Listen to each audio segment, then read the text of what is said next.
Bonjour tout le monde et bienvenue sur le bar à prompt. Je suis Gauthier et aujourd'hui je suis avec Charles Daquet qui est le fondateur de The AI Project entre autres choses et beaucoup d'autres choses. Nous partageons notamment un certain scepticisme vis-à-vis de l'action du gouvernement et donc quand nous pourrons parler de normes de régulation dans le monde de l'IA. Bonsoir Charles, comment vas-tu? Salut Gauthier, ça va et toi? Très très bien. Alors, écoute, est-ce que tu peux nous parler un peu de ton parcours, de comment tu en es arrivé à faire ce que tu fais dans le monde de l'intelligence artificielle, et puis à qui d'habitude ton travail s'adresse? Eh ben, enchanté à tous. Écoutez, moi j'ai un apport, j'ai un abord assez particulier auprès de la régulation. J'ai commencé ma carrière entrepreneuriale en 2015 dans l'aviation civile et j'ai monté une boîte de coavionnage. Donc il y a un acteur qui existe encore qui s'appelle Wingly. Si Aymeric tu nous regardes, salut. Et en fait, on était quatre acteurs un peu sérieux. Et en fait, on s'est fait tous défoncer par la DGAC, la Direction Générale de l'Aviation Civile. Moi, j'ai été notamment pris en plein milieu de tourments autour de syndicats de pilotes de ligne, enfin d'un syndicat de pilotes de ligne minoritaire d'extrême gauche, alors qu'on avait rencontré le principal syndicat de pilotes de ligne qui était plutôt d'accord avec ce qu'on faisait, qui était Je trouve le ça SNI. savoureux parce que j'aurais pas dit qu'il y avait des gens, parce que tu sais, l'aviation c'est quand même un truc peut-être un peu... Ah, ça représente 15% des pilotes environ qui votent pour ce syndicat d'extrême gauche. Après, les 85% autres, t'inquiète, ça vote pas Mélenchon, ça c'est sûr. Donc, ces 15%, dedans, j'y suis nommément traité de criminel et de futur responsable de la mort de passagers. Parce que c'est très, moi, pas que moi, mais tous nos confrères aussi, ce qui est très sympathique. L'histoire leur a donné totalement tort, puisqu'en fait, les pilotes qui ont suffisamment de self-confidence pour se dire, tiens, je vais prendre des gens que je ne connais pas avec moi en vol sur une plateforme de coavionnage, en réalité, en fait, sont des bons pilotes, puisqu'en fait, ça veut dire ils sont confiants vis-à-vis de la façon dont ils ont d'opérer leur vol, et ça veut dire qu'ils respectent la réglementation. Tu vas moins t'amuser disons, à enfreindre des normes de sécurité ou des règles de sécurité quand tu as quelqu'un que tu connais pas à bord de ton avion que quand tu te retrouves tout seul dans les airs. Vraiment. Oui, puis Donc, rien qui ne soit pas réglable par simplement la mise en place de normes et d'un nombre minimal d'heures dans l'année. ouais, exactement. Mais c'est ce qui est fait. Mais si tu veux, j'ai tout de suite été mis dans le bain de la régulation, de la réglementation, de qu'est-ce que ça voulait dire des régulations. Dans l'aviation civile, il est important qu'il y en ait. Hein. C'est quand même la sécurité des vols et la sûreté des vols. Donc là, il n'y a même pas de débat. Là-dessus, je suis tout à fait le premier à dire qu'il en faut. Et même, je trouve qu'aux États-Unis, sur certains plans, ils sont peut-être un petit peu trop light en termes de régulation. En tout cas, j'ai pu voir des décisions administratives en fait, qui ont été cassées par le Conseil d'État.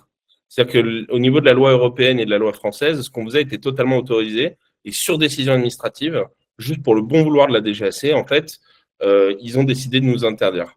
Alors qu'en fait, la loi disait le contraire. J'ai vécu un cas similaire avec The Hacking Project. Donc là, on fast forward plusieurs années plus tard. Mais en gros, une fois que j'ai fait Off We Fly, je me suis dit, tiens, je vais retrouver du boulot parce que de toute évidence, je ne suis pas fait pour entreprendre. Donc, j'étais responsable commercial. Hein, donc, j'ai trouvé un autre boulot de responsable commercial. En 3 semaines, j'ai trouvé du boulot. Donc, c'était vraiment pas un souci. J'avais des 3 beaux CDI à 65 000 hors prime par an, etc. Et là, en fait, ce qui se passe, c'est que je vois passer sur un groupe Facebook Apprends à coder gratuitement. Et là, je me dis, waouh, c'est une super opportunité. Et en fait, moi, j'avais été trauma de mon expérience avec Off We Fly parce que je ne savais pas non plus coder. Et j'étais associé avec un directeur technique qui, du coup, m'a chamanisé. Ça veut dire que quand tu sais pas coder, quand tu n'as pas de notion de connaissance technique, en fait, tu te fais très, très vite, comment dire, embrouillé parce qu'en fait, tu sais pas ce que le mec fait. Tu définis des choses ensemble, le mec, il les fait pas. Tu peux pas comprendre. Lui, c'est des autistes, les devs, donc ils parlent, tu comprends rien. Ils disent oui, oui, oui, oui, oui, un peu comme des Indiens, tu vois. Yes, sir, yes, sir. Et puis en fait, derrière, il se passe rien. Enfin bon, bref, compliqué. Et donc, je me suis dit, si moi, je suis un commercial de base et qu'en plus de ça, j'apprends à coder, la valeur de mon profil va être d'autant plus surévaluée, entre guillemets. Et donc, c'est pour ça que je me suis dit, bon, bah, vas-y, j'apprends à coder. Donc, j'ai appris à coder. Et en fait, ce qui s'est passé, c'est que j'ai trouvé ça tellement génial que j'ai proposé au type qui avait eu l'idée, Félix, d'apprendre à coder comme ça en communauté, gratuitement. Voilà. Je lui ai dit, écoute, c'est tellement génial qu'il faut en faire une boîte. Et donc, on a monté une boîte avec un modèle particulier où, en fait, tu payes, il n'y avait pas de locaux de formation, il n'y avait pas de lieu physique dans lequel tu devais te retrouver, mais par contre, tu devais trouver toi-même le lieu physique où te retrouver avec ton groupe de travail. Donc, ça pouvait être l'appartement d'un des membres du groupe, ça pouvait être un café, ça pouvait être une bibliothèque, ça pouvait être, voilà. Tous les jours, tu devais te pointer physiquement à cet endroit-là et travailler avec 5 autres personnes pour apprendre à coder. Et en fait, ce qui s'est passé, c'est que nous, le modèle économique particulier qu'on avait, c'est que c'était sur un modèle de caution. Ça veut dire quoi? C'est-à-dire qu'en fait, tu payais genre 300 euros avant le début de la formation. Et si tu allais jusqu'au bout de la formation, et si tu le souhaitais, tu pouvais demander à récupérer ton argent. Il se trouve que on avait environ 50% d'abandon. Et sur les 50% qui restaient, tu en avais la moitié qui souhaitaient récupérer leurs sous parce qu'ils en avaient besoin, et l'autre moitié qui nous laissait leur argent. Donc en fait, on se retrouvait peu ou prou avec entre 75 et 80% de la somme globale qui nous revenait, voilà. Et c'était un modèle très vertueux et on ne dépendait pas de l'argent public. D'ailleurs, petite info, moi je suis pour la suppression des cotisations à la formation professionnelle et pour la suppression des financements de la formation professionnelle. Je connais bien le sujet. Je pense que tout ça, ça devrait être à la main des gens. S'ils ont envie de se former, ils font un emprunt. Et ils seraient beaucoup plus méticuleux sur le choix des formations qu'ils prennent et ils seraient beaucoup plus exigeants sur la qualité pédagogique, etc., etc., etc. Bon, Ouais, c'est un je suis assez d'accord avec toi, mais c'est vrai que ce qui me gêne dans le milieu des formations, c'est que la grande majorité des formations, dès qu'elles commencent à avoir un code ROM, un code métier ou une validation quelconque, le prix augmente mécaniquement parce que d'un seul coup, c'est Ah, payé par de l'argent qui est... Enfin, nous, bon, Nous, ce qui s'est passé, je te raconte un peu l'histoire vite fait. Ce qui s'est passé, c'est que donc la formation, c'était 300 euros et c'était comment dire, c'était une caution en fait que tu pouvais récupérer. Donc l'offre est super irrésistible. Donc évidemment, on avait plein de gens qui venaient se former chez nous. En 3 ans, on a formé plus de 4000 personnes dans 25 villes sur 4 continents. Donc tu vois, c'est un succès. Et en fait, ce qui s'est passé, c'est qu'on a un de nos clients qui, tu sais, tu as un taux légal de remboursement de 14 jours ouvrés en France sur quelque quoi que tu fasses. Et en fait, il y a un mec, il a payé la caution et puis il y a un travail préparatoire avant de débuter la formation. C'est pour ça qu'on n'acceptait pas les inscriptions de dernière minute. ok. Il fallait au moins t'accorder une vingtaine d'heures de travail pour te préparer à la formation. Et en fait, ce monsieur-là, il s'est inscrit genre 2 mois avant le début de la formation. Et 2 semaines avant le début de la formation, il nous envoie un message en disant ouais, j'ai essayé de suivre votre truc là de préparation, c'est pas fait pour tout le monde, vous mentez, je vais être remboursé, nanani, nanana. On lui dit non mais attends, en fait, et à l'époque il y avait déjà 3000 personnes qui avaient fait la formation. Donc, on lui dit écoute, il y a 2999 personnes qui sont passées par là avant toi, tu es le premier à nous sortir ça, en plus tu as dépassé les délais légaux, bah, tant pis pour toi, enfin je veux dire, t'as qu'à bosser et puis faire comme tout le monde en fait. C'est vraiment juste une blague quoi. Et le mec, bah, il a dit bah puisque c'est comme ça, je vais vous poursuivre en justice, nanani, nanana. Tous les textes de loi étaient pour nous. À tel point que nous, on était suivis par 3 cabinets d'avocats à l'époque, que j'ai tous les 3 appelés, qui m'ont tous les 3 recommandé de ne pas faire appel à eux. S'ils m'ont dit, écoute Charles, c'est pas que je veux pas te représenter, c'est pas que je veux pas te taper de la thune, mais franchement, c'est impossible que tu perdes, vous allez gagner. Donc, le juge, il va avoir l'affaire et il va tout de suite vous donner raison. C'est même pas la peine que je me déplace. Et je suis tombé On sur parle de une. 300 euros là, hein, c'est ça? Ouais, on parle de 800 balles. On en 800 a. balles, En ouais. plus, c'est même pas une question. C'était même pas une question d'argent en fait. Parce que franchement, on leur a remboursé. Aujourd'hui, je te le dis, hein, je me retrouve dans la même situation. Le gars, je le rembourse. J'ai beaucoup. En fait, j'ai arrêté d'essayer de croire au système comme quoi il était là pour assurer le bien des. C'est tout ce qu'on t'a mis dans la tête quand tu es en école primaire ou au collège, en éducation civique ou au lycée sur le système de fonctionnement de la justice. Tout ça, tu peux le jeter à la poubelle. Ça n'existe pas. Ça, vraiment, faut bien en avoir conscience. Et en fait, si tu veux, tu es là et tu tombes face à une juge, et je te jure que c'est vrai, je l'ai vu dans ses yeux, Gauthier, j'ai vu dans ses yeux de putain de juge rouge le plaisir de se taper des entrepreneurs. Je l'ai vu, d'accord? Ouais, mais alors tu sais, c'est marrant parce que juste avant enfin un peu de temps avant toi, j'ai interviewé un YouTuber qui a été militaire et qui me disait ah tiens parfois les juges détestent les militaires, tu vois. Et bon, c'est vrai qu'il y a des professions comme ça, tu sais que globalement si t'es militaire, si t'es entrepreneur, etc., ça risque d'être il y a en tout cas en France à l'heure actuelle, ça risque d'être plus compliqué. Mais alors du coup au niveau de Ah l'IA, ouais, non. comment ça s'est passé alors après? Eh ben, donc, non, mais donc voilà. Ensuite, Donc, j'ai revendu mes parts dans cette boîte-là parce qu'en fait, j'ai vu l'IA arriver en 2020 et j'ai dit, attends, c'était au même moment du Covid. J'ai dit, on a le PGE, faut profiter de cet argent pour pivoter la boîte et changer tout parce qu'en fait, en 2020, il y a le Playground d'OpenAI qui est sorti. Le Playground, les gens ne connaissaient pas trop, mais moi, je l'ai vu sortir et je m'intéressais beaucoup déjà à ces sujets-là. Et il fallait faire une refonte de fond en comble du modèle de formation parce que dans 10 ans, il n'y aurait plus de développeurs, ou en tout cas, les développeurs qui existeraient seraient des développeurs d'IA et non plus des développeurs comme nous, on avait l'habitude de les former. Et c'est là où on n'était pas en... Et il fallait partir sur l'international. Moi, c'était les deux choses que je voulais faire. Il se trouve que les investisseurs de l'entreprise et à la fois mon associé de l'époque n'étaient pas d'accord avec ça. Et en gros, c'était soit moi, soit lui. Et en fait, en gros, bah, c'est moi qui suis parti. Il se trouve que 3 ans après, il y a un des investisseurs qui m'a appelé, qui m'a dit ah bah si on avait su, on t'aurait choisi toi. Hein. Je dis bah, ouais, bah fallait y réfléchir. Je sais pas, vous êtes investisseur, vous pesez tous en cumulé des centaines de millions d'euros, je sais pas, à un moment donné, les cerveaux, il faut les faire fonctionner. Bref. Et donc, du coup, j'ai bossé 1 an et demi dans la crypto, ce qui m'a permis de voir aussi le secteur de la crypto, qui était très intéressant, passionnant. Et ensuite, bah, à l'issue de tout ça, j'étais libre de mes engagements de non-concurrence envers toute société qui puisse exister autour de la Terre. Et je me suis dit, bah, vas-y, Charles, il faut que tu lances une boîte sur l'IA. Et donc, j'ai monté The AI Project. Au début, je faisais de la formation sur des particuliers, parce que je venais de là. Et puis, je me suis rendu compte qu'une fois dépassé le cercle des gens qui me connaissent, qui me recommandent, qui me font confiance, bah, les gens se disaient, ouais, mais en fait, déjà, premièrement, c'était de la formation en temps partiel sur 6 semaines. Donc, en fait, c'était beaucoup trop long comme format. Enfin, ça, il y avait plein de choses qui n'allaient pas. Donc, je suis passé sur du professionnel. Le professionnel, il faut te faire financer par les OPCO, ce qui est un enfer. Donc, ensuite, j'ai dit, c'est pour ça que j'étais contre le financement de la formation, parce qu'en fait, si les entreprises ne cotisaient pas à des trucs de formation, en fait, elles prendraient elles-mêmes la décision d'achat de formation sur la qualité des intervenants qui les contactent et qui les prospectent. Oui, je suis Et assez elles d'accord. ne pas au fait que tu es certifié ou tu n'es pas certifié, en fait, assez simplement. Les Ben, oui, entreprises oui. sont suffisamment grandes pour savoir à qui elles ont affaire et savoir si elles ont envie de faire appel à ces personnes-là ou pas. Voilà, ça c'est important. C'est un peu comme le cinéma. On te dit C'est que ça. tu peux faire un film et il a le droit d'être indépendant, mais par contre, on va punir tout distributeur qui décide de te distribuer en prenant un crédit d'impôt. Et pour les formations, c'est un peu pareil. C'est que Voilà. tu as une double C'est peine, exact- donc en fait, tu peux pas être au tarif des gros organismes de formation quand tu es formateur indépendant, c'est sûr. Du coup, on a été obligé de changer de business model et de revenir dans les clous du standard. Sauf que par sécurité et par intelligence, ce qu'on avait fait, c'est qu'on s'était déjà baqué.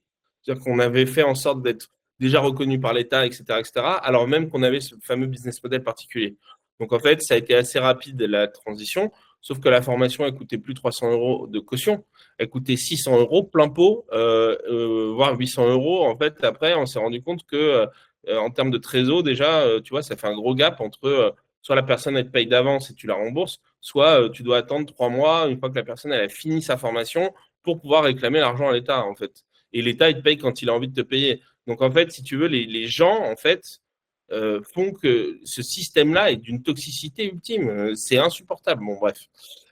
Donc, voilà, c'est une question de trésorerie. Tous les entrepreneurs sont confrontés à ça. Et donc, à l'issue de ça, donc, j'ai voilà. Et je me rends compte que les entreprises me disent, ouais, mais Charles, en fait, on va pas avoir le temps de se former. On a besoin que, en fait, tu déploies pour nous dans l'interne directement des outils d'IA. Et c'est comme ça que tout a commencé. La boîte est assez jeune. Hein. Alors, la partie formation, j'ai commencé en début 2024. Mais la partie conseil et opérationnel et accompagnement opérationnel, ça date de décembre 2024, janvier 2025. Donc, c'est assez nouveau. Et la société existe légalement depuis avril. Donc, on est assez content. Hein. Aujourd'hui, en l'espace de 4-5 mois, on a fait 150 000 euros de chiffre d'affaires. Donc, pour une boîte qui débute, c'est plutôt pas mal. L'objectif pour l'année prochaine, c'est de faire 1,2 million de chiffre d'affaires. Et l'objectif, c'est de créer un groupe structuré sur plusieurs pays qui ferait d'ici 2032 100 millions d'euros de chiffre d'affaires. C'est l'objectif. Voilà. Et alors, qu'est-ce que vous déployez comme solution, du coup? Alors, bah, nous, en fait, c'est assez simple. On va accompagner tout type d'acteurs économiques qui souhaitent profiter des gains de la productivité que l'IA peut apporter. Et en fait, ce qui est assez drôle, c'est qu'aujourd'hui, Il y a, il y a, il y a une vraie déceptivité de la part des acteurs économiques sur ah tiens j'ai intégré ChatGPT dans ma boîte ou j'ai autorisé mes collaborateurs à utiliser Claude ou Gemini. Mais en fait, je constate pas que au quotidien, ça me coûte moins cher en fait. C'est à part le coût de l'abonnement supplémentaire de Gemini ou ChatGPT ou peu importe ce que tu veux. Bah en fait, je vois pas d'efficacité en plus dans le travail de mes équipes. Et c'est normal. Pourquoi? Parce qu'en fait, vos équipes, elles sont pas là pour changer de A à Z tout le fonctionnement de votre entreprise. Elles sont là pour exécuter une vision, exécuter des tâches. Et donc, c'est pour ça que les entreprises font appel à nous. Par exemple, pour les avocats, on leur permet d'avoir des outils. C'est un gros sujet en ce moment, nous, les avocats. On a vraiment beaucoup de prospects et beaucoup de clients avocats. En fait, on fait de la rédaction d'actes juridiques pour les avocats. Et nous, on déploie une plateforme sur un serveur qui appartient à l'avocat et on a un système qui tourne qui va récupérer les données de l'avocat. Et en fait, ce qui est très fort, c'est que c'est pas du standard, enfin, c'est pas du générique. C'est-à-dire que l'IA qu'on va brancher sur la plateforme qui appartient à l'avocat, en fait, elle va travailler comme l'avocat il a l'habitude de travailler.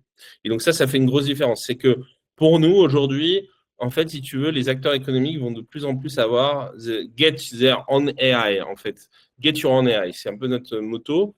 On va lancer une campagne début 2026 là-dessus, justement, sur get your own AI.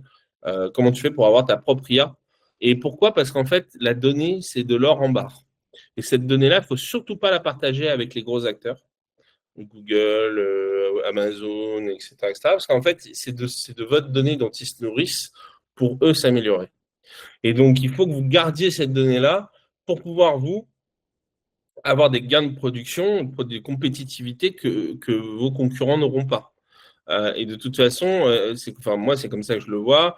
Je pense que soit les acteurs se passent à l'IA et ils auront des gains de compétitivité qui feront qu'ils seront plus économiques, enfin plus économes, donc pourront proposer des services moins chers à leurs clients et avec une meilleure précision et une meilleure qualité en plus. Ce que les gens ne voient pas, c'est que non seulement ça baisse le temps de travail, mais en plus de ça, ça augmente la qualité du travail délivré. Et donc ça, c'est indéniable. Et en fait, les entreprises qui l'adoptent aujourd'hui ont un avantage monstrueux par rapport à celles qui ne l'adoptent pas. Et beaucoup de boîtes, enfin certaines boîtes disent ouais, mais moi j'utilise déjà tel outil Microsoft ou tel outil. En vrai, ce que vous utilisez, ça représente 5 à 10% de ce que l'IA peut vous faire. Et ça, les gens, ils n'en ont pas conscience. Et moi qui suis dedans tous les jours, je fais que de la veille H24, et puis on a aussi la veille, le run, le développement commercial, tout ça, en tant que CEO, bah, en fait, ce que je vois, c'est que les entreprises françaises sont complètement à la ramasse sur ce qu'elles pourraient faire avec l'IA. Elles n'en ont même pas conscience. C'est pour ça que moi, par exemple, j'offre gratuitement 1 heure de consulting à n'importe qui donc s'il y a des auditeurs qui sont intéressés, n'hésitez pas à m'envoyer un message privé pour vous aider à définir qu'est-ce que vous pourriez faire avec l'IA ou pas. Parce qu'il y a des boîtes qui n'ont pas besoin d'IA. Et il y a d'autres boîtes où il y a de l'intérêt pour l'IA. Mais globalement, que tu aies une usine, ou que tu aies une papeterie, ou que tu aies une librairie, bon, les librairies n'ont pas de budget, c'est un peu ça le problème. Mais disons que tu aies une usine ou que tu sois un cabinet d'avocat ou un cabinet je sais pas, de notaire ou que tu sois entrepreneur, voilà. 9 fois sur 10, tu as des outils IA qui peuvent t'aider à faire des économies monstrueuses en un minimum de temps. Par contre, le problème, c'est que les boîtes, comme elles ne sont pas de ce domaine-là ou qu'elles ne connaissent pas comment ça fonctionne, bah, elles ont besoin d'être accompagnées et c'est tout notre métier. Mais nous, par contre, on offre 1 heure pour te permettre d'identifier les points clés sur lesquels tu pourrais utiliser l'IA ou pas. Voilà. Alors, j'ai une Et question qui me trotte dans la tête. Et ça t'arrive d'avoir des entreprises qui ne.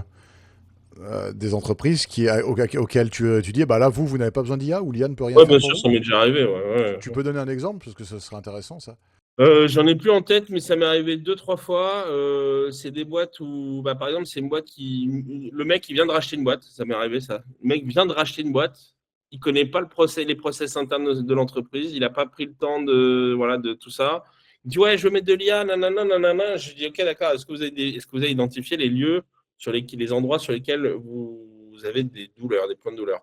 Ah bah non, j'ai pas encore eu le temps. Je viens de reprendre la boîte. Bon, bah, on se rappelle dans 6 mois, 1 an. On en reparle à ce moment-là. En fait, L'IA, c'est bien si la boîte, elle existe depuis déjà un certain temps. Un boulanger qui vient de s'installer, par exemple, même si c'est pour du marketing, l'IA, ça ne sert à rien. En fait, au début, do things that don't scale. En fait, vraiment, quoi qu'il arrive, dès que tu montes ta boîte, fais des choses qui ne scalent pas. Une fois que tu as fait des choses qui ne scalent pas, tu auras la douleur de les exécuter. Une fois que tu as la douleur de les exécuter, tu vas pouvoir dire, OK, là, il y a des choses à faire, là, il y a des endroits où je dois mettre de l'IA, je dois automatiser, etc., etc. Et parfois, par ailleurs, c'est même pas un sujet de d'IA, hein. Nous, sur les avocats, par exemple, 80% du process, c'est pas de l'IA. Mais par contre, les 20% qui restent, tu vois, en fait, c'est de l'IA. Et sans les LLM, quand je dis IA, c'est les Large Language Models, l'IA générative. Sans l'IA générative, tu pourrais pas faire ce qu'on propose. Voilà, typiquement. Donc, ça va vraiment dépendre, ça va vraiment varier. Et, mais voilà. Mais même, par exemple, tu vois, un mouvement de scout, bah, en fait, tu te dis, mais un mouvement de scout, par exemple, il n'a pas besoin de l'IA. Bah, en fait, si. Parce que, par exemple, quand tu es un mouvement de scout, tu dois gérer la bouffe. Ça veut dire que tu dois faire en sorte que les enfants ils puissent avoir des repas sains et équilibrés tous les matins, tous les midis, tous les soirs, par rapport à un budget précis, par rapport à une zone géographique précise. Et en fait, ça, si tu veux, c'est un casse-tête des chefs et cheftaines de meute de se dire ah mais attends mais comment je fais et tout. Bon, bah, là typiquement en fait on est en train de réfléchir à un outil, alors c'est pas encore fait, hein, ce sera probablement pour l'année prochaine, mais on est en train de réfléchir avec un mouvement de scout, ah bah comment on va faire pour voilà, mettre en place un système qui va révolutionner la vie des chefs et cheftaines pour leur permettre de moins se prendre la tête. Pareil pour les activités, la création de jeux ludiques. En fait, l'IA elle va être capable de trouver des jeux à faire. Ah bah voilà, j'ai 20 louveteaux, tiens, ils ont entre 8 et 10 ans. Quelles activités je peux leur faire faire? Il y a que des garçons. Ils font entre 1 mètre temps et 1 mètre temps, tel et tel poids. L'idée, ce serait de bien les fatiguer avant que ce soit le soir, parce que sinon, ils vont me casser la tête toute la nuit. Trouve-moi une solution. Voilà. Et donc, tu vois, bah, en fait, tu peux avoir un système en fait, dans lequel tu auras à la fois le truc pour faire la bouffe, et à la fois tu auras un Rolodex de 150 ou 200 jeux qui existent déjà. Et l'IA pourra prendre un jeu, l'adapter en fonction du nombre de joueurs. Voilà, des choses. En fait, pour décharger, tu vois, la charge mentale, comme on dit maintenant, pour décharger la charge mentale du cheftaine, de la cheftaine ou du chef. Voilà. Ok, passionnant. Et alors, du coup, principalement, en fait, ce que vous vendez, c'est une implémentation de modèles d'IA dans une interface sécurisée pour pas avoir à partager pas avoir à partager les données du client avec un des géants style Oui, Google ou Microsoft. oui, Euh, Moi, ce que je constate dans mon expérience de consultant, c'est qu'à chaque fois que je vois des entreprises de grande taille qui ont installé un chatbot sécurisé, donc on imagine, bah, tu as Société Générale, ils font Société Générale GPT, et en gros, ils installent un modèle style Claude ou un autre modèle équivalent open source dans une instance Amazon Web Service, et puis bon, bah, ils mettent quelques documents de leur entreprise en plus, donc elle est un peu mieux entraînée. Mais souvent, ce que les gens me donnent comme constat, sans appel, c'est putain, il est quand même vraiment beaucoup moins bon que le vrai, quoi. Comment vous réglez ce problème-là, du coup? bah, en théorie, bon, là, en ce moment, là, je sais pas ce qui se passe. Nous, on a mesuré que cette semaine, depuis la semaine dernière, toutes les nouvelles versions sorties par Anthropic ou OpenAI sont nulles à chier. On ne sait pas ce qui se passe. On comprend pas trop. Alors, nous, on arrive à mitiger ce risque-là parce qu'en fait, ce qu'on fait, c'est qu'on agit un peu comme McKinsey. Ça veut dire qu'on découpe chaque problème en une quantité de sous-petits problèmes. Ce qui fait qu'on utilise des modèles d'IA, si tu veux, qui sont pas forcément les plus puissants du marché, qui sont souvent les plus économes, mais qui font bien leur boulot sur des petites tâches. Et en fait, c'est la multiplicité du travail sur les petites tâches qui font qu'à la fin, la grosse tâche peut être faite. Au tout début, ce qu'on se disait, c'est qu'on se disait, oh, bah, vas-y, on y va comme des porcs, on fait un RAG, on le branche à XMCP, et puis on aspire toute la data et démerde-toi. Voilà, c'est une très mauvaise idée. Meilleur moyen pour que ça marche pas. Donc en fait, ce qui se passe, c'est que nous, on va vraiment subdiviser chaque enjeu sur un petit LLM. C'est-à-dire que par exemple, ton bot, il va être branché à un manager d'agent. Et en fait, en fonction de la question du client, et ben en fait, il va switcher d'un mini-agent à un autre. Donc en fait, quand l'agent va répondre, si tu veux, il n'aura en contexte que ce qui l'intéresse par rapport au cadre de la conversation. Et donc, tu n'auras pas d'hallucination. Il ne va pas commencer à te sortir des trucs sur les conditions générales de vente de nos assurances, alors que tu lui parles de ton putain d'autorisation de découvert. Ça n'arrivera pas, typiquement. Donc, c'est ce genre de petits détails comme ça qui sont très importants à prendre en compte dès l'architecturage de ta boîte. Pas de ta boîte, mais de ce que tu veux faire. Et souvent, le problème des grands projets comme ça, c'est qu'en fait, c'est une réunionite monstrueuse de gens qui ont tous un intérêt ou un avantage à gauche, à droite, à U et à Dia, et ils disent, voilà, ouais, mais non, mais on va pas claquer tant de thunes sur un putain de truc AWS. Et puis ton chatbot Société Générale ou Monoprix, il n'est peut-être pas développé par le service SI. Soit il est développé par le service SI de la Société Générale qui, pour une raison que tu ne connais pas, n'a pas envie que ça fonctionne. Ou alors, c'est fait par une boîte externe qui, pour une raison X ou Y, n'a pas envie que ça fonctionne. Nous, on fait en sorte que ça marche. Voilà, Nous, l'idée, c'est, en fait, ce qu'on veut, c'est de la robustesse. Donc, on accompagne aussi bien des avocats, des boîtes dans la finance, des boîtes dans le private equity, des boîtes dans l'audit marketing, des boîtes industrielles, des boîtes dans la relation client. Enfin, on est vraiment tous, enfin, on a un spectre énorme, quoi. C'est aussi passionnant. Et alors pour toi, c'est quoi la plus grosse erreur que font les entreprises quand elles ont leur propre IA, du coup outre le fait donc du coup d'avoir une IA trop généraliste. Déjà, faut qu'une entreprise ait sa propre IA. Je peux te dire que la majorité des boîtes n'ont pas du tout leur propre IA. Ça, c'est clair. Mais pourquoi? Parce qu'en fait, elles ont plein de préjugés sur combien ça coûte. Oh là là, mais c'est un budget à 200 000. Mais ça, c'était il y a 2 ans. Aujourd'hui, avoir sa propre IA, ça coûte 20 000 euros, tu vois, en fait, fondamentalement. Donc, quand je dis sa propre IA, c'est par rapport à un besoin. Alors, évidemment, avoir sa propre IA, ça ne veut pas dire ne pas dépendre technologiquement de systèmes déjà existants. Attention, hein, on est bien d'accord.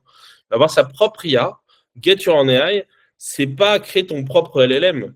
C'est par contre configurer un LLM pour qu'il réponde à tes enjeux, à tes besoins, et que ce soit pas une putain de turbo machine à gaz qui consomme 1 kW d'électricité, alors qu'en fait, ça pourrait consommer 100 watts. Tu vois, en fait, nous, on est aussi dans une logique de dire, OK, en fait, t'as pas besoin de sortir un bazooka pour buter une mouche. C'est totalement inutile. C'est aussi notre logique. Alors, moi, je le dis pas pour des raisons écolo comme ELV dirait oui, tout ça, c'est pas la logique. C'est juste de l'efficience et de l'efficacité.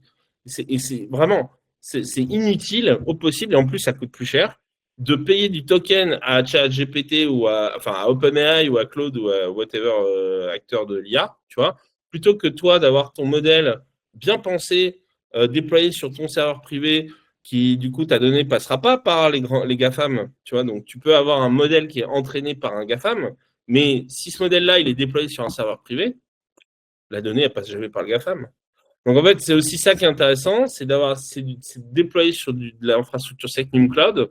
Donc, ça, c'est typiquement pour des boîtes qui ont vraiment besoin de sécuriser leurs données, type avocats d'affaires internationaux, mecs qui bossent dans les boîtes cotées, types qui font du M&A, Rothschild, tu vois, des boîtes comme ça, elles ont besoin que leurs données elles soient verrouillées à 4 tours partout. Tu vois. Ben, là, c'est typiquement, nous, on propose des solutions que peu d'acteurs maîtrisent. Et donc ça, aujourd'hui, on en a la vision, la conception et l'exécution. C'est ce qui est... Donc du coup, outre le fait de ne pas avoir beaucoup d'IA, la plupart du temps, les entreprises donc, font l'erreur de trop aller sur des IA publiques, enfin sur des IA, ouais, on va dire publiques, mais en gros des IA. Oui. Ou alors elles cloud, c'est pas interdisent le à leur, leurs quoi. collaborateurs, ou alors elles ont conscience du problème et elles interdisent tout simplement à leurs collaborateurs d'utiliser l'IA, mais du coup elles se coupent de l'intérêt de déployer des LLM pour l'opérationnel de leur boîte. C'est complètement fou. Alors, ça c'est la pire connerie que je vois. C'est assez drôle quand je fais. Des fois, on m'appelle pour former des gens en IA. J'arrive dans les locaux de l'entreprise et là, j'apprends que tout le monde est bloqué sur le pare-feu de toutes les IA. Et du coup, vous voulez que je vous forme comment en fait, du coup? Et ah bah la DSI nous a pas dit. Bon bah du coup, vous allez regarder mon écran et je vais me connecter avec mon propre téléphone. Comme ça, vous allez voir ce que je fais moi. Je vais vous prêter mon ordi. Enfin, ouais, ça je vois des entreprises où ça se fait. C'est probablement la pire politique, mais au-delà En de fait, ça, vas-y continue. faut proposer une alternative. Et les DSI, si elles étaient un peu moins poil dans la main, elles pourraient très facilement proposer une alternative. Pas de souci, on a déployé sur un virtual private server qui nous appartient un modèle open source qui fait très bien le boulot pour 90% de tout le monde, tu vois. Et ça marche très très bien. Nous, c'est ce qu'on fait. Hein. Je comprends pas qu'ils ne le fassent pas. Hein. C'est très très simple à déployer. C'est un budget annuel à 100 000 euros. Pour une DSI type celle de SNCF, c'est que dalle. Tu vois. Voilà. Oui, alors c'est un budget annuel à 100 000 euros, mais quand tu multiplies le nombre de sièges à 20 euros par mois sur ChatGPT, finalement, tu es rapidement rentable. Ouais, voilà. Ça se Mais fait c'est quand sûr même. qu'à 200 euros, si tu as 1000 personnes, si tu as 500 personnes dans ton groupe, c'est rentable. Voilà. Et donc vous arrivez à contourner le problème des capacités de raisonnement, parce que voilà, comme je te disais, moi j'ai beaucoup de gens qui me disent ouais, mais en fait l'IA interne elle est quand même moins bien, donc discrètement en fait on utilise ChatGPT ou Gemini ou Mistral discrètement sur des données qui sont anonymisées, qui sont pas les nôtres, tu sais, pour les recherches stratégiques, les deep research et ce genre de choses, ou alors même pour faire des documents anonymisés, parce qu'ils trouvent que leur bot interne est moins bien, quoi. Vous arrivez à avoir une performance comparable du coup. Bah, en fait, tu passes par un agent RAG. Tu passes par un agent. En fait, tu passes par une équipe d'agents. Encore une fois, l'idée de. Quand tu regardes dans le détail, qu'est-ce que font ces fameuses, ces fameuses feature thinking et compagnie, c'est qu'en fait, elles te branchent plusieurs agents qui vont faire plusieurs choses. C'est-à-dire l'IA, le LLM lui-même, par exemple, ne peut pas faire de recherche sur Internet. Donc, qu'est-ce qu'il va faire? Le LLM, il va dire à un agent, il va dire, va me chercher sur Internet tel truc. Et là, en fait, il va avoir un système de crawling, de scrapping, qui va aller chercher sur Internet les données sur tel sujet. Mais en fait, tout ça, ça se paramètre tout à fait. Il n'y a pas de. C'est juste qu'en fait, les DSI, elles ont un poids dans la main. Donc, en fait, ça pas. C'est pas leur boulot. C'est pas leur boulot. Mais comme ils ont un ego surdimensionné, j'allais les insulter de DSI, moi, je ne bosse pas avec des DSI parce qu'à chaque fois que je parle à un DSI, j'ai encore eu le cas hier, le mec, il sait tout sur tout. Le type, il a jamais fait d'IA de sa vie, il a 55 ans et il parle de choses qu'il ne comprend pas. Pour lui, on est encore à l'époque du COBOL. Mais va te faire, c'est bon. Est-ce qu'on Alors, peut le coder en Fortran?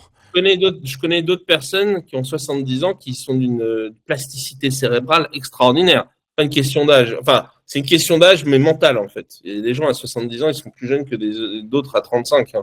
Alors attends, du coup là j'ai une question. Parce que là tu dis en gros les DSI ont un peu un poil dans la main. Est-ce que ça veut dire aussi, enfin, moi ce que j'ai constaté aussi c'est qu'ils sous-estiment énormément le besoin de fine-tuning. C'est-à-dire qu'ils se rendent pas compte qu'en fait dans les 3 premiers mois d'implémentation de l'IA, il va falloir vraiment entraîner leur IA interne pour des réponses. Est-ce que toi tu as constaté ça aussi? Déjà, ce qu'ils veulent simplement, c'est pas changer leurs petites habitudes. Faut pas que la donnée elle sorte du schéma traditionnel qui a été décidé en copile il y a 5 ans lors d'une succession de 10 réunions, toutes plus inutiles les unes que les autres. Et donc, si tu veux, non mais c'est vrai. Et donc, Ah si non tu mais veux, j'aime bien. moi, les grands groupes, aujourd'hui, de toute façon, j'ai eu une discussion avec la meuf de la directrice de l'IA du groupe BNP Paribas, c'est quand même pas n'importe qui. Elle me dit, oui, mais on fera jamais appel à un acteur comme vous parce que nous, en interne, on a déjà 2000 développeurs, machin truc. Moi, aujourd'hui, les grands groupes, c'est pas du tout mes clients. Moi, aujourd'hui, les grands groupes, c'est pas du tout mes clients parce que, en fait, moi, ce que je veux, c'est avoir accès au directeur général. Et que le directeur général, il tape du poing sur la table et il dit maintenant, c'est comme ça et pas autrement. Parce qu'en fait, lui, il voit ses gains de productivité, ses gains de compétitivité immédiatement sur son résultat à la fin de l'année. Tu vois. Ou l'avocat, il voit le temps qu'il gagne. Et le temps qu'il gagne, ça peut lui permettre, si c'est un jeune avocat qui a, je sais pas, 35 ans, de pouvoir dire bonne nuit à ses enfants l'année le soir, tu vois, plutôt que de rester au cabinet jusqu'à 23h minuit. En fait, tu changes la vie des gens. Fondamentalement, en mettant en place des bons outils IA, tu changes la vie des gens. Et ça a une valeur inestimable. Mais ça va expliquer ça à un putain de direction, un comité de copilotage de direction d'une DSI, mais si tu tapes la tête contre les murs, ils sont jamais d'accord même entre eux. Donc, oui, mais non, c'est... laisse tomber, c'est un enfer. Et puis, ils vont avoir un partenariat stratégique avec Google Cloud, ils vont avoir signé un contrat qui fait qu'ils ne peuvent pas déployer sur autre chose que Google Cloud. Tu vois? Alors que toi, tu leur dis, on ne va pas déployer sur Google Cloud. Parce que si vous voulez avoir un minimum de souveraineté de vos données, on va le faire sur OVH ou on va le faire sur Scaleway. On ne va pas le faire sur Google Cloud ou on va aller chez Clever Cloud. On ne va pas le faire chez Google Cloud. Les mecs te disent, ah bah non, bah on n'a pas le choix, on a un contrat cadre. Nanana. C'est pas la peine. C'est pas la peine. Les grands comptes, en France, c'est mort.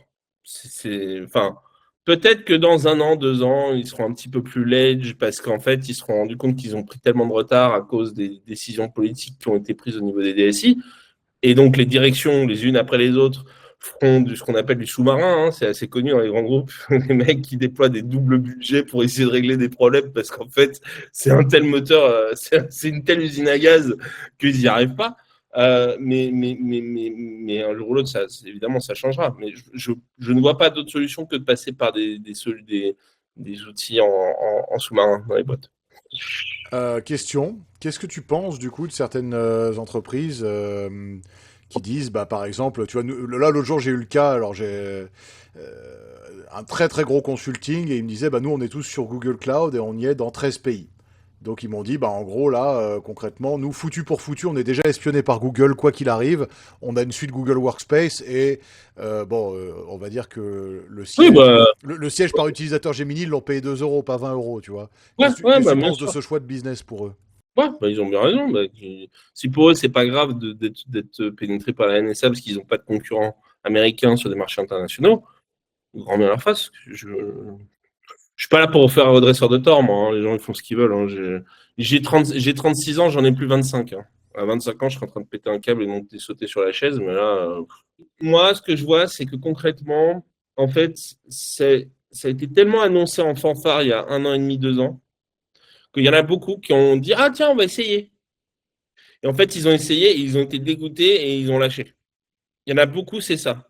C'est un peu ça a peut-être changé ma vie, puis en fait, ils se rendent compte que c'est pas du tout efficace pour ce qu'ils font, ou alors ils l'ont mal paramétré ou X, Y raison, et ils y reviennent pas.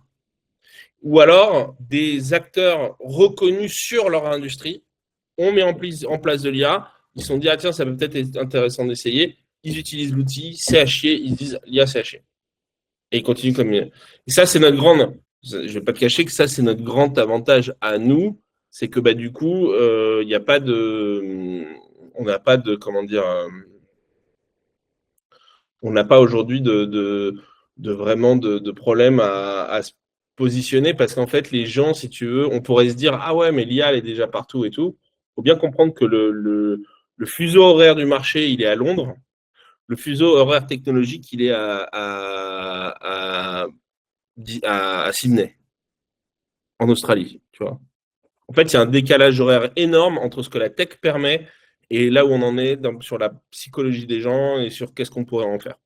Donc, à mon avis, on a 15 ans de travail devant nous, tranquille. Tu sais, il y a une étude qui est sortie qui dit aujourd'hui, en 2023, pardon, en 2023, tu avais 54% du PIB mondial qui partait dans ce qu'on appelle les salaires, en fait, sur le human resource. Tu avais 14% qui partaient dans le software. Et en fait, à l'horizon 2035, tu auras 34% qui partira dans le software. Et donc, si tu veux, ça veut dire qu'on va assister à une redistribution des richesses dans les 20 prochaines années d'une ampleur rarement connue dans l'histoire mondiale. Parce qu'en fait, ça devient juste colossal. Hein. Voilà. Aujourd'hui, c'est à ça qu'on s'attend. Passionnant. Alors, ça nous amène à une autre question. Est-ce que pour toi, les réglementations, les normes dans le monde, dans certains cas particuliers... Oh, je te vois grimacer déjà, je sens que ça va être bien. Donc, je pose ma question. Je pose ma question, du coup. Où en sont pour toi les normes, les régulations en termes de pertinence? Est-ce que c'est cohérent? Tu peux parler de manière séparée de l'UE et des États-Unis, voire d'autres pays si tu en as étudié, style la Ouais. Chine ou autre. Alors, les Chinois, ils sont très intéressants. C'est vraiment le Parti communiste chinois est très intéressant sur sa façon de fonctionner. Parce que le PCC, c'est un peu. C'est c'est un peu faites ce que vous voulez jusqu'à ce que vous vous attaquez pas à nous, quoi. Oui, oh, bah, ils sont moins communistes Ah ouais. à bien des égards, ils sont moins communistes que la Ils France. cherchent pas à contrôler. Ce qui est très étonnant, c'est que les Chinois, contrairement à ce qu'on pourrait penser, ils cherchent pas du tout à contrôler, en fait. Alors, ils cherchent à contrôler le narratif, mais comme dans tous les pays. Ils veulent pas qu'on parle de la place de Tiananmen, ils veulent pas qu'on parle de certains des Ouïghours, ils veulent pas. Donc si tu commences à t'amuser sur DeepSeek à essayer de te poser ces questions-là, ça va bugger, voilà. Bon, très bien, what else? En fait, mais fondamentalement, à part ça, c'est assez libre. Si tu es chinois et que tu as envie de faire des recherches sur la reconnaissance par image, tu peux le faire. T'es très libre sur tout ce que tu peux entreprendre. Aux États-Unis, c'est open bar. Ils ont bien compris que quand tu es en phase d'innovation, surtout pas freiner l'innovation. Alors, Joe Biden avait essayé de passer un truc que Trump a immédiatement, dès qu'il est arrivé, il a dégagé cette régulation. Il a bien fait pour le bien des États-Unis, moins pour nous. Voilà.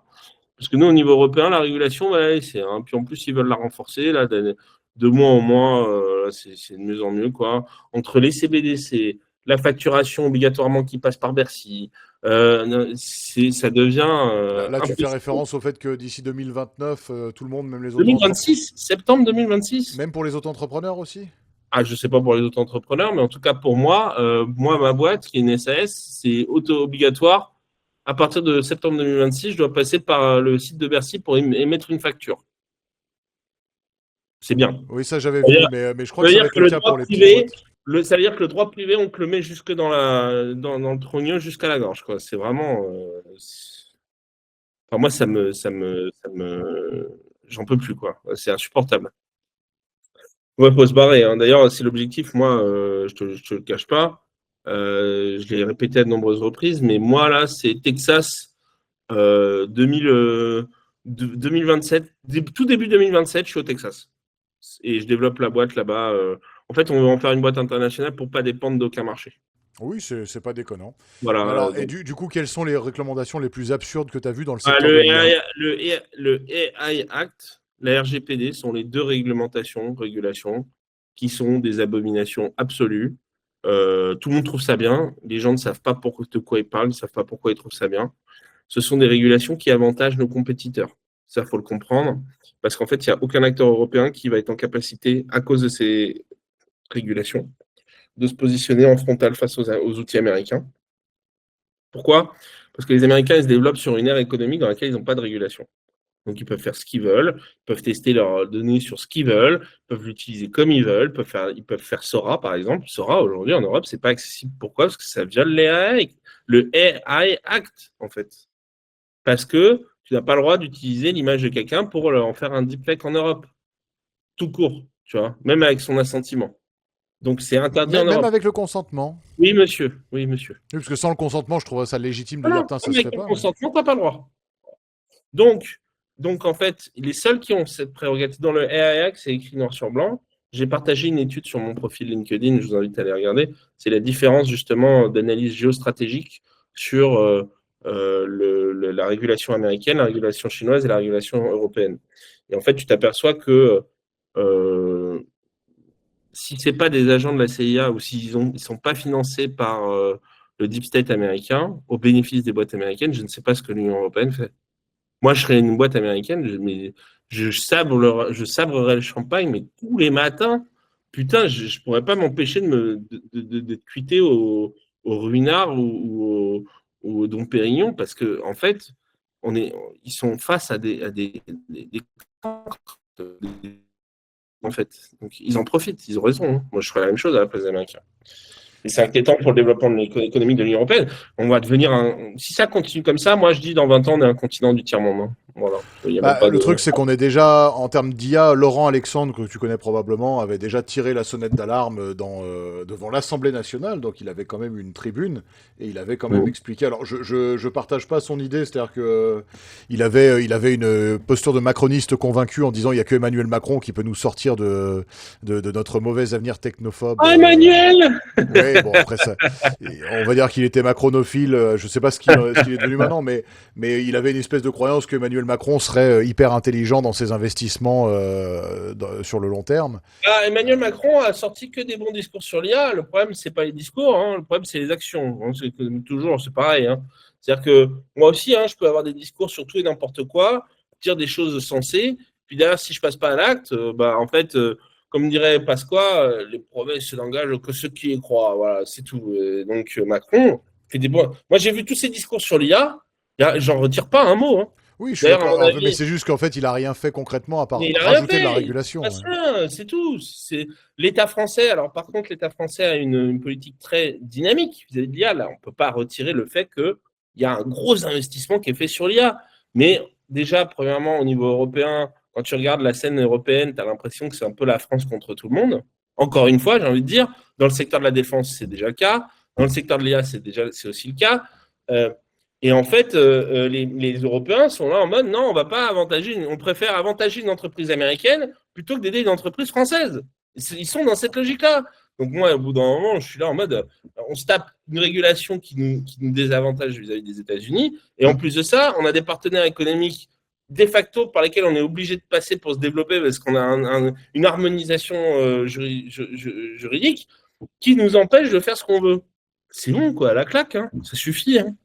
Et alors, quels sont les autres points les plus absurdes dans ces éléments-là qui freinent le business? Parce que pour moi, le problème d'Emmanuel Macron, c'était surtout qu'en fait, il a continué à implémenter des réglementations c'est même pas qu'il devait investir, c'est qu'il devait surtout ne rien faire et laisser les gens travailler. Oui, non, mais c'est bien, non, mais c'est bien que l'État ait investi. Moi, contrairement à ce que disent beaucoup, c'est bien que l'État investisse dans l'IA parce qu'en fait, il y a beaucoup de boîtes qui aujourd'hui, si tu veux, sont sous une telle pression fiscale qu'elles n'ont tellement plus les moyens de se permettre le moindre investissement parce que si elles se foirent sur un investissement, c'est dépôt de bilan en vue parce que eux, les impôts, l'URSSAF, eux, ils ne couperont pas. Que, en fait, si tu veux, ils ont tellement peu de marge de manœuvre que c'est normal que dans un environnement tel que celui de la France, c'est normal que l'État cherche à contrebalancer les effets de la merde qu'il crée lui-même en surtaxant les gens. D'accord? Moi, je sais ce que je pense. Et je trouve ça très bien que l'État, là, ils ont un budget, par exemple, pour l'année prochaine de 200 millions d'euros pour accompagner les entreprises dans leur passage à l'intelligence artificielle. Mais c'est très bien. Alors, vous allez me dire, je suis un peu jugé parti parce que c'est mon business. Je suis d'accord avec vous. Mais c'est nécessaire. Les boîtes doivent faire des gains de compétitivité via l'IA. Il faut qu'elles le fassent. Sinon, on va se faire vraiment détruire. Mais elles ne peuvent pas le faire aujourd'hui sur leurs fonds propres parce qu'elles n'ont plus de fonds propres. Parce que leurs fonds propres, ils passent dans le financement des retraites. Donc, comment tu veux que les boîtes françaises s'en sortent? Donc, le seul moyen, c'est qu'elles soient accompagnées. Et par contre, ce qu'il faudrait, c'est que l'État dise, par contre, on n'investit pas, enfin, on n'autorise pas des projets si c'est pour financer une énième licence AWS ou une énième licence Google Cloud ou une énième licence Azure. C'est pas possible. Il faut arrêter ça. Est-ce que tu penses que du coup on n'est pas un peu sous-dimensionné dans ce cas-là? Parce que par exemple, tu vois, on a eu le projet Lucie qui était un peu le même. On a eu un Salto qui était un Netflix à la française qui était une bouse absolue. Non, non, ça n'a aucun rapport. Ah, d'accord. On a déjà toutes les technologies en interne. On est déjà. Putain, ça, je me tue à le dire. Les gens disent ah oui, mais on n'a pas les connaissances. Alors, tu vas aller voir Quentin Adam, qui est le patron, le CEO de Clever Cloud, qui est une putain de boîte française, qui fait super bien son travail. Tu vas aller voir Octave Klaba, qui fait, bon, moi je suis un peu moins fan de VH, mais qui font très bien leur travail. Scaleway qui fait très bien son travail. On a des acteurs, on a le software, on a tout ce qu'il faut en interne. Et en fait, cette propagande de dire oui, mais les acteurs français ne savent pas faire, mais si tu leur passes pas commande aux acteurs français de ce que tu souhaites faire et que tu attends d'acheter sur étagère des SaaS américains, bah, jamais il y aura une industrie française qui se développera. Ah, ça c'est sûr. Ah oui, ça c'est sûr. Mais par contre, il ne faut pas passer par Orange, Atos et compagnie et Capgemini qui, eux, te vendent des heures hommes. Parce que là, tu te fais racketter. Parce que c'est l'avantage de ces boîtes-là de faire en sorte que les projets s'éternisent. C'est comme ça qu'ils font leur beurre. D'accord? Donc, ce qu'il faut, c'est faire appel à des boîtes. Tu leur dis, des boîtes, tu définis un putain de cahier des charges. Tu te dis, voilà, on va arriver à cet objectif-là. Quel est votre budget? Et on avance. Voilà. Voilà. Bon, c'est un enjeu qui m'anime un petit peu, comme tu l'auras remarqué. Non, mais c'est passionnant. Alors, ça veut dire qu'en fait, le problème, c'est que les investissements sont employés pour réinventer la roue et non pour aider les vrais business. Les investissements, ils sont faits pour payer des putains de licences Google. Il est là le problème. Tu sais combien. Attends, est-ce que tu sais combien verse l'État tous les ans sur ces enjeux de cloud et compagnie aux GAFAM? Le budget global, c'est 8 milliards d'euros tous les ans qui partent dans la poche des GAFAM. Et derrière, on me dit on ne peut pas développer des solutions françaises avec 8 milliards d'euros de budget. Mais vous êtes des malades. Vous ne savez pas gérer l'argent du contribuable. Laissez des gens compétents prendre votre place. Merde. Excuse-moi, je deviens vraiment violent. Non, t'as raison. Donc, mais en plus, ce que tu dis, c'est qu'il n'y a même pas besoin de développer des solutions, en gros. Mais non, elles existent déjà. Il y a des boîtes françaises qui ont déjà des technologies. Moi, je suis allé sur le plateau de Saclay dans des labos. Il y a des types, ils font des trucs, personne n'est au courant. Le moindre politicien qui sort de son putain de bureau, dont c'est le métier, Clara Chapaz, je sais pas trop quoi, elle sort de son putain de bureau, elle va se balader dans ses putains de labos de recherche, il y a des solutions techniques à tout. Et là, c'est au ministre de taper du poing sur la table et de dire on va arrêter avec notre dépendance vis-à-vis des États-Unis, on va arrêter de notre dépendance vis-à-vis des Chinois, on a tout en interne. On a déjà tout, on a des solutions technologiques qui sont plus performantes que ce qu'ils proposent. Pourquoi on est des... Je ne veux pas te faire bannir, mais j'allais dire un gros mot, vraiment. Mais pourquoi on est des coureuses de rempart, en fait? Pourquoi on est des praticiennes? C'est quoi le concept? T'inquiète pas, là, de toute façon, mes précédents épisodes étaient déjà pas monétisables. Non. Ok, mais bon, en gros, si je comprends bien, il y a une vassalisation complète. Et le pire, parce que c'est vrai qu'avant d'avoir cette interview avec toi, je me disais, bon, on manque peut-être de certaines solutions, et c'est pour ça qu'il faut investir. En fait, non, on les a déjà. Du tout. Pas du tout. C'est juste que les DSI, quand ils te disent ça, c'est qu'ils ont la flemme. Les DSI des grands comptes, c'est ce qu'ils disent tout le temps ça. Oui, mais il n'y a pas de boîte française qui peut. Ah bon? Ah bon, il n'y a pas de boîte. Clever Cloud, ils ne proposent pas ce que propose AWS en termes de software. Et puis même, si tu n'as pas sur étagère, tu fais développer par une boîte. Bah, et surtout à 8 milliards d'euros par an, ça veut dire qu'en fait, là en fait, c'est du suicide et de la vassalisation folle, quoi. Oui, parce que il faut bien avoir conscience d'une chose. Combien y a-t-il en France, combien y a-t-il de serveurs qui sont la propriété, et qui sont opérés par un GAFAM? Combien il y en a? Dis-moi un chiffre. Alors, je dirais là, comme ça, au vu, je dirais qu'il y a 80% de nos serveurs qui sont opérés par l'Amérique et 20% français. Comment ça, zéro? Vraiment 0, 0, 0, quelque chose ou zéro data center en France qui appartient à Google, opéré par Google, ou à Microsoft, opéré par Microsoft. Aucun. Ce ne sont que des sous-traitants français. Donc, c'est-à-dire du jour au lendemain, tu débranches les Américains, tu remplaces par du soft français. C'est la même chose. C'est la même chose. Donc, si tu veux, c'est rageant. Moi, je sais ça depuis 10 ans, depuis que je m'intéresse à ces enjeux de tech et tout. Mais en fait, les gens, ils prennent pas le temps de lire les putains de documents, en fait. Et les DSI, il y a un DSI chez Airbus, directeur du service informatique, le mec, un Australien, le mec débarque à son poste. Quelle est la première décision qu'il prend? Je fais tout le groupe sur Google Cloud. Sachant que les Australiens font partie des Five Eyes, c'est les 5 pays qui partagent tout en termes de renseignements. Et on va me dire derrière que je suis parano et que je considère... Mais attendez, c'est une blague. La seule verticale chez Airbus Group qui n'est pas passée sur Google, c'est... comment il s'appelle? C'est Airbus Defence and Space qui est chez Clever Cloud. Pourquoi Airbus Defence and Space passe par un truc français qui s'appelle Clever Cloud, d'accord? Et que eux, ça leur va très bien et qu'ils ont tout ce qu'ils veulent là-bas, alors que le groupe dit ah ben non, on va être limité si on est chez Clever Cloud. Ils sont pas exigeants, c'est chez Airbus and Space, alors qu'ils envoient des satellites dans l'espace. Faut arrêter de se foutre de la gueule du monde, c'est bon. Mais alors, c'est passionnant, et donc ça veut dire que là, en gros... Bah, tu vois ce mec dans les cercles politiques qui s'appelle Étienne Chouard, Oui, tout à fait, oui. Alors, il y a plein de choses avec lesquelles je suis pas d'accord dans ce qu'il raconte pour plein de raisons, mais il y a un truc que je trouve intéressant. Il avait fait une saillie à un moment sur Emmanuel Macron. Il disait bon, Emmanuel Macron est un agent américain qui a, enfin, si on analyse la politique d'Emmanuel Macron comme celle d'un agent américain qui a juste voué la destruction du pays au profit de l'Amérique, alors tout s'explique. Et sa politique est parfaitement cohérente. Son travail. Bruno Le Maire, c'est pareil.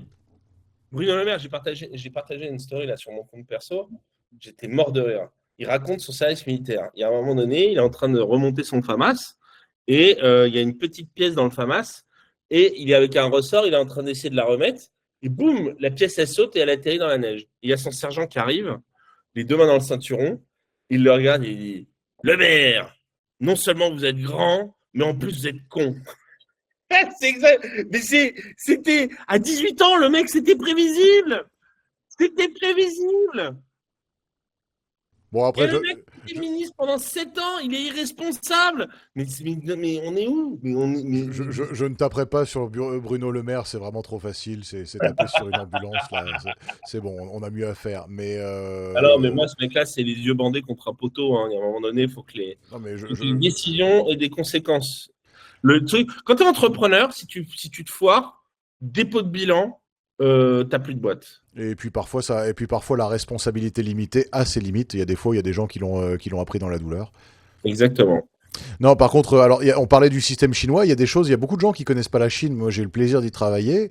Il y a quand Moi, je même. suis pas connaisseur du tout de la Chine, hein. Bah, Non, non. j'ai le plaisir d'y bosser, parfois en chinois, parfois en anglais, bon voilà, mais surtout en chinois en plus, donc avec des Chinois.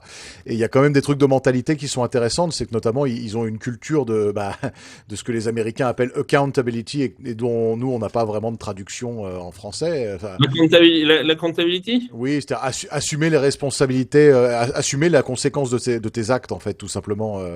Et la Chine, ils ont quand même un truc où le niveau de sanction pour les ministres qui tiennent pas leur budget ou qui font Ah ouais. n'importe quoi est absolument colossal. Ah ouais. Ça terrifierait en fait n'importe quel ministre français. Et sur certains objectifs, enfin, on peut critiquer la Chine à plein d'égards, il y a aucun problème. J'ai plein de critiques à faire sur le gouvernement chinois, mais au niveau du fait d'assumer Ouais. d'assumer ses responsabilités, il y a plein de gens quand même qui aiment beaucoup Xi Jinping parce que bah oui, il ressemble à Winnie l'ourson et il censure Winnie l'ourson en Chine parce que les gens se sont moqués de lui à cause de ça. C'est certainement très dictatorial, mais il y a aussi beaucoup de gens qui ont beaucoup de respect pour lui en Chine parce qu'il y a 800 millions de personnes qui sont sorties de la pauvreté en 15 ans ou en 10 ans. Enfin, ça a été. Oui, enfin, c'est son successeur. Sans son successeur, il n'aurait pas réussi à faire ce qu'il a fait. Son prédécesseur, tu veux dire? Oui, c'est Hu prédécesseur. Jintao, oui. Ouais, exactement. Oui, non On a mais. une Tao qui a fait le boulot, hein. Ok, mais n'empêche que lui aussi, Xi Jinping suit cette ligne-là, et il y a quand même une culture. Enfin, la plupart des ministres n'auraient pas. Enfin, il y aurait pas le laxisme qu'on peut avoir en France de ce point de vue-là. Et c'est vrai qu'il y a beaucoup d'entrepreneurs qui seraient bien ravis si ils bénéficiaient du même laxisme dans des Tu milliers. sais, je vais Oui. te dire, à partir du moment où tu te dis personnellement que tu ferais un moins pire ministre de l'économie que le mec qui est en place, c'est qu'il y a un problème. Je l'affirme, je serais meilleur que Bruno Le Maire à son poste. Oui, mais tu mets pas la barre très haut. Comment? Tu ne mets pas la barre très très haut, tu vois. C'est comme si tu me disais, genre, ouais, je pense que je serais un meilleur boxeur que Mireille qui est à l'EHPAD et qui a un déambulateur. Ouais, c'est vrai. Non, mais j'avoue, t'as raison, mais tu vois. Mais tu sais qu'il a sorti, Bruno Le Maire, il a sorti 7 romans sous pseudo pendant ses 7 ans Oui, oui, de. il a fait des scènes érotiques absolument formidables, voilà. Mais Ouais, c'est alors, incroyable. moi, il y a un truc qui m'a toujours fasciné parce que j'ai une appétence pour la gestion de projet et notamment il y a un truc sur l'intelligence artificielle, c'est qu'il y a ce qu'on appelle la loi de Goodhart, c'est-à-dire dès que tu trouves un KPI à optimiser, il y a un petit malin qui va trouver un moyen de n'optimiser que le KPI sans optimiser la variable que ça c'était censé mesurer. Et ça, avec de l'IA, c'est pire parce que du coup, t'entraînes ton IA sur du big data à optimiser un KPI de merde et en faisant ça, tu l'as décorrélé. Et Bruno Le Maire, c'est le gars quand même à qui on doit la saillie qui nous dit que le Covid n'a rien eu comme impact sur notre PIB. Bah oui, t'as tellement imprimé de pognon que le PIB n'a pas bougé. Mais pourquoi en fait on corrige au niveau de l'inflation à chaque fois qu'on fait des budgets en disant par rapport à aujourd'hui ça équivaudrait à X millions de dollars, mais à l'époque c'était 39 000 dollars pour acheter une maison. Et Bruno Le Maire, c'est quand même ce mec-là qui sciemment ignore cette. Alors soit il est incompétent, soit il est très malhonnête, mais je ne sais pas ce qu'il y a de pire, quoi. Non, je pense qu'il a un complètement Bruno Le Maire. Alors, ça nous amène à une réflexion pour finir ce débat. Toi, on parlait de KPI naïvement optimisé, là, justement, ce genre de conneries. Est-ce que l'IA risque d'amplifier certains problèmes, tu vois, de la gestion de systèmes politiques un peu foireux qui deviennent encore plus efficients dans dans leur inefficacité, par exemple, ou Non, d'entreprises qui survivraient, qui se suicideraient en voulant mettre de l'IA partout? il y a une étude qui est sortie qui dit que 95% des projets d'IA dans les grands comptes qui ont été menés n'ont pas eu d'effet positif. Moi, franchement, honnêtement, je suis très surpris de cette stat. Je pense que ça date d'il y a 2 ans ou il y a 3 ans même ouais, il y a 2 ans, 3 ans. Je vais la retrouver parce que j'en ai vu une de McKinsey il y a C'est 2-3 des mois. projets, à mon avis, qui ont été faits il y a un certain temps. Moi, j'aime bien, il y a une autre courbe que j'ai vue, c'est à partir du moment où l'arrivée de ChatGPT est arrivée, le taux de recrutement des entreprises s'est effondré. Donc, ça prouve bien qu'il y a un effet IA. sur l'efficacité opérationnelle des entreprises, sur le fait qu'elles ont besoin de moins, de pas recruter pour gérer la même quantité de travail, en fait. Parce que moi, tu me dis, je te le dis simplement, là, demain, j'ai une journée de formation chez un client. Je dois former ses équipes. Alors déjà, je fais un compte rendu. Le matin, je fais un compte rendu de la mission que j'ai fait chez lui pendant un mois. Le temps que j'ai passé sur cette présentation de compte rendu qui va durer 2 heures, j'y ai passé 30 minutes. Pourquoi? Bah, parce qu'en fait, c'est l'IA qui a fait le boulot et moi, j'étais derrière pour regarder si elle avait bien fait son travail. Elle a super bien fait son boulot. J'avais rien à rajouter, rien à retirer. J'étais là, je suis bon, bah voilà. Alors que si je l'avais fait à la main, tel que je pouvais le faire il y a 5 ans ou 10 ans, ça m'aurait pris 2 jours, sans rigoler. Donc là, en fait, tu vois, juste là-dessus, ce temps-là gagné, tu peux le passer à autre chose, tu vois. D'ailleurs, ça tombe bien parce que je commence à avoir 36 ans, je suis moins énergétique que quand j'en avais 26, tu vois. Donc, c'est tant mieux que l'IA arrive d'ailleurs, parce qu'elle permet de rester jeune. En fait, elle permet aussi à ceux qui se seniorisent de rester jeunes dans leur efficacité professionnelle, tout en ayant l'expérience. Demain après-midi, donc sur cette même boîte, je fais une formation dédiée pour eux, spécifique sur leurs enjeux à eux, que je connais bien. Bah écoute, ça m'a pris 30 minutes, pareil, à faire la formation pour une durée de 4 heures.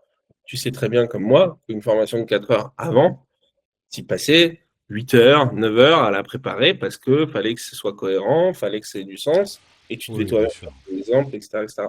Aujourd'hui, grâce à l'IA, tu gagnes une vitesse d'exécution qui est complètement folle, mais complètement folle. C'est dingue. Et même là, j'ai constaté quand même qu'il y a une différence, c'est-à-dire que les gens qui étaient quand même des machines de guerre avant l'IA, avec l'IA, ils sont quand même nettement plus performants que les gens qui n'étaient pas rapides. Enfin, on Bien voit qu'il y sûr. a quand même la compétence humaine joue quand même sur le temps de travail Ouais. que tu as, quoi. Bah, moi, je le vois par exemple dans la boîte dans laquelle j'étais chez le client. Le même document, moi, je prompte super bien le truc, je fais en sorte que ce soit super carré. En 20 minutes, il m'a sorti un résultat. Il y a 10 ans, si un chargé d'études de la même boîte aurait dû le faire from scratch, ça lui aurait pris une semaine, hein, sans rigoler. La chargée d'études moyenne de la boîte, elle a balancé un prompt dégueulasse avec les mêmes données, ça a ressorti de la merde. Eh oui, mais il faut savoir utiliser l'outil aussi, Oui, tu bah vois. là, tu me fais penser à ce qui est sorti là, le 6 octobre, là, donc il y a 2 jours, là, le cabinet Deloitte qui a été forcé de rembourser 440 000 dollars au gouvernement américain parce qu'ils ont pondu une étude qui était complètement faite avec le cul, dans laquelle bah, il y avait 2 références académiques qui n'existaient pas et un jugement en cour fédérale qui n'existait pas non plus. Et donc des mecs de chez Deloitte, donc l'équivalent de McKinsey, Michael Page, Arthur D. Little, enfin ce genre de gros cabinet, quoi. Il y a quand même un mec il y a un mec de ce genre de business là qui a... Ils n'ont même pas pris le temps de le relire, quoi. Oui, voilà, oui, j'ai posté ça sur mon propre LinkedIn récemment. Incroyable. Génial. Bon, mon cher Gauthier, Je suis absolument ravi de t'avoir eu, Charles. Et est-ce que, bah, comme d'habitude, hein, je laisse le mot de la fin à mon invité. eh ben, force et honneur. Merci beaucoup. Tout le monde, c'était Charles Daquet, fondateur de The AI Project. Allez voir ce qu'il fait sur LinkedIn ou sur d'autres réseaux. Je mets les liens dans la description. Merci beaucoup, Charles. À bientôt, tout le monde. Bonne soirée à tous, bonne journée à tous. Et puis, n'hésitez pas, hein, comme je vous le rappelle, une heure de consulting à faire pour vous par rapport à votre entreprise.